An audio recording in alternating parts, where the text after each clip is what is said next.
프로야구 하나이글스가 12연승 이후 후유증이 길어지고 있습니다. 빙글의 이글스 시절인 1992년 이후 33년 만에 12연승을 질주하면서 하나 팬들의 가슴에 불을 지피던 하나는 갑자기 갈 길을 잃어버렸습니다. 두산 베어스와의 경기를 앞두고 하나는 13연승의 기대감에 부풀어 있었고, 지금의 하나라면 연승 질주를 계속해서 이어나갈 것처럼 보였습니다. 하지만 3경기를 두산에게 모두 내주면서 충격의 3연패를 맛보며 단독 1위 자리를 LG 트윈스에게 내주고 말았습니다. 물론 연승에 실패할 수도 있고 또다시 연승을 이어가면 되기에 연승 실패하는 것에 대한 큰 걱정은 없지만, 역대급 선발진이라는 평가 속에 가장 큰 숙제로 남아버린 엄상백이 있는데요. 2연패 속에 두산과의 시즌 6차전 선발로 나서며 구세주가 될 줄 알았지만 역시나였습니다. 엄상백은 이날 선발로 등판해 2이닝 7피안타, 1사사구 2탈3진, 5실점으로 일찌감치 강판됐고, 선발 투수가 무너진 하나는 그 여파에 2대8로 두산과의 3연전을 모두 내주고 말았습니다. 엄상백이 선발로 나온다는 소식에 일부 야구 팬들은 일찍이 불펜이 가동될 것을 예상했고, 72억 FA 이적생이라는 말이 우스운 모양새가 됐습니다. 하나는 지난 스토브리그에서 또 한 번 큰돈을 쓰며 FA 계약을 체결했는데요. 공교롭게도 FA로 이적한 2명의 선수가 모두 아쉽다 못해 바닥을 치면서 돈값 못하는 선수들로 전락해버렸습니다. 김경문 감독의 말처럼 잘해야 한다는 부담감이 큰 것일까요? 경기가 끝나자 하나의 공식 SNS에는 엄상백 진짜 너무하네. 몇십억 받고 3이닝도 못 던지네.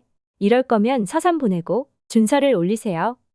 준서가 3이닝 10실점에도 이 정도로 빡치진 않음 진짜. 엄상백 버리라는 댓글은 현실 감각이 없고 기왕 사온 거 추격조 불펜으로 써라. 한 이닝 정도 막는 건 지가 노력하면 하겠지. 모 선발로는 제발 다시 안 봤으면. 애초에 하나 상대로 약했던 엄상백을 사온 것 자체가 생각이 없는 거지. KT 상대로 무조건 이겼다 하는 날 하나를 지운 셈. 손혁 포함해서 프런트들은 진짜 그 돈 받고 일하면서 일머리는 10개 구단 중 최악임. 78억에 사올 때부터 모든 크보 팬들이 다 오버페이라고 하나가 돈지랄 한다고 조롱했고, 사선발로 시작한 시즌에 로테이션 돌다 보니 자연스럽게 5선발 됐는데 모두가 납득해. 방송에서 우리 선발진 좋다 얘기할 때도 쥐도새도 모르게 엄상백은 쏙 빠져.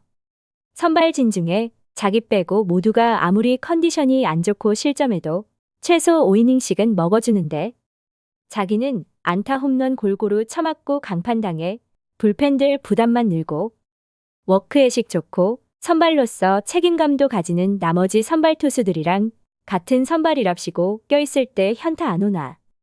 팀이 연패 중이고 모든 팬들이 얼른 연패 끊기를 바라면서도 엄상백 선발이면 기대를 버리는데, 야구선수로서 제일 자존심 상하지 않나? 자존심이 없는 건지 78억으로 금융치료 시계받아서 내 성적이 어떻든 신경 안 써도 되는 건지. 전자면 그냥 하필 올해 엄상백이 FA로 나왔고 살 수밖에 없었던 우리 상황이 원망스럽고, 후자면 진짜 대단하고 부럽다. 부상 없이 롯데 돌아줄 수 있는 5선발의 존재 자체가 감사한 거라지만 성적이 너무 눈에 띄게 안 좋잖아. 오늘처럼 강판당한 날은 덕아웃에서 아쉬워하는 척이라도 좀 해줘라. 슬슬 그 하얗고 피부 좋은 얼굴 보기 싫어진다 등의 원색적인 비난이 쏟아지고 있습니다. 고액 FA 이적생이 이렇게까지 비난을 받아야 하나 생각도 들지만, 큰 금액을 받은 만큼 어찌 보면 당연히 잘해줘야 하지만 하나의 고액 FA 이적생들은 그렇지 못한 모양새로 최은성과 안치홍을 비롯해 올 시즌 FA로 이적한 엄상백과 심우준까지 하나에서 큰 금액을 쓰며 모셔온 이적생들이 모두 먹튀라고 불리고 있는 것이 안타까울 뿐입니다. 엄상백은 프로 데뷔 이후 지난 시즌까지 통산 305경기에 등판하면서 45승 44패, 평균 자책점 4.82를 기록하면서 FA 시장에 등판했습니다. 2025 FA 시장에서 대여급으로 취급을 받을 것이라는 이야기가 솔솔 나오기 시작했고, 지난 2024 시즌이 시작되면서 각 팀의 스카우터들 눈에 들면서 FA 시장에서의 평가는 상당히 높을 것이라 예상했는데요. 그도 그럴 것이 2022 시즌부터 선발로 전향하면서 선발로 뛴 첫 해에 33경기에 나서 11승 2패, 평균 자책점 2.95를 기록했고 안정적인 투구를 보여주며 토종 선발로서의 가능성을 입증했습니다. 하지만 FA를 앞둔 시즌에 눈에 띄게 좋은 성적을 내지 못하면서 시즌이 끝나자 엄상백에 대한 평가는 엇갈리기 시작했는데요. 그럼에도 지난 스토브리그에서는 선발 자원이 엄상백과 최원태 두 명으로 압축되다 보니 선발 자원이 필요한 구단에서는 배팅을 할 수밖에 없었습니다. 선발 자원은 팀에 많으면 많을수록 좋기에 하나뿐만 아니라 여러 구단에서 눈치 작전을 펼쳤지만 한편에서는 한화에서 선발 투수 협상에 참전한다는 이야기가 나오면서 일부 구단에서는 금액이 높아질 것을 우려하기도 했습니다. 한화의 FA 참전은 선수의 몸값이 올라간다는 뜻으로 선발 자원이 필요한 구단에서는 황당하게 높은 금액은 베팅을 할 수 없었는데요. 지난해 시즌을 치르면서 일부 야구 팬들은 한화에서 최원태에게 러브콜을 할 것이라는 예상을 했지만 FA 시장이 개장되자마자 엄상백과의 계약을 발표하면서 놀라는 눈치였으며 계약 규모에 또 한 번 놀랐습니다. 한화는 투수 엄상백과 4년 계약에 계약금 34억, 연봉 32억 5천만 원, 옵션 11억 5천만 원 등 총액 78억의 계약을 마쳤고 예상하던 엄상백의 계약과는 다른 양상으로 흘러가면서 야구계에서는 FA 시장 생태계 교란으로 한화를 지목하기도 했습니다.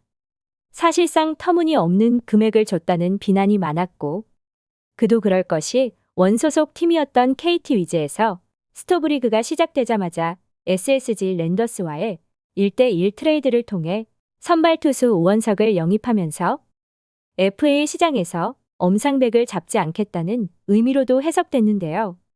한화에서 큰 금액을 베팅하면서 결국 이적을 선택했고 그렇게 한화는 또 꽝인 복권을 긁어버렸습니다. 오버페이라는 수식어가 4년 계약이 끝날 때까지 따라다닐 것이 확실해졌으며 올 시즌 한화의 가을 야구에 엄상백이 끝까지 선발로 나설 수 있을지 지켜볼 일입니다. 시청해주셔서 감사합니다.